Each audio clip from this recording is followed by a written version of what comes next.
नमस्कार विद्यार्थी मित्रांनो.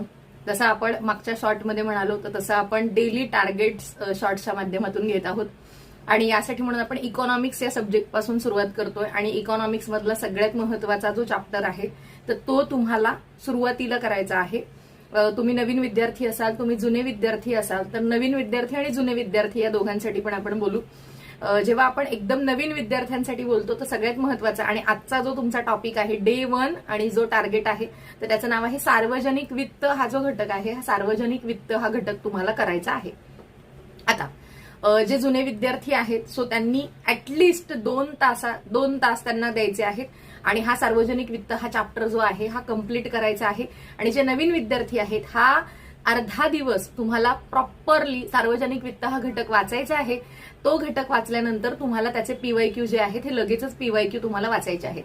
आता सार्वजनिक घटक म्हणजे सार्वजनिक वित्त हा घटक जेव्हा तुम्ही वाचणार आहात तर त्यावेळेस तुम्हाला त्याच्यातल्या कोणकोणत्या घटकांवरती भर द्यायचा आहे.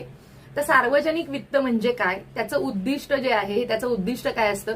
त्याच्यानंतर सार्वजनिक वित्त जे आहे याच्यामध्ये अर्थसंकल्प हा सगळ्यात महत्वाचा आपण भाग करतो.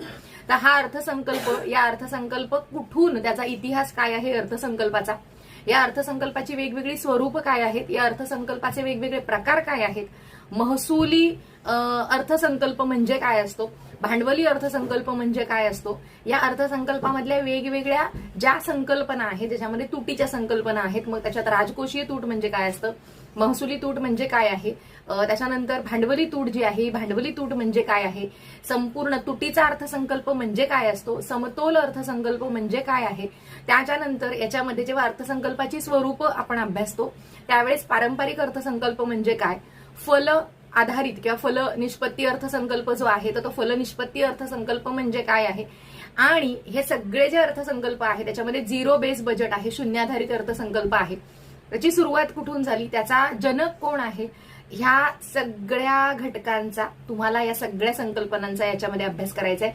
जेव्हा तुम्ही सार्वजनिक वित्त हा घटक अभ्यासता तेव्हा हा घटक नवीन विद्यार्थ्यांनी अर्धाच आज वाचायचा आहे, इतकं लक्षात ठेवा.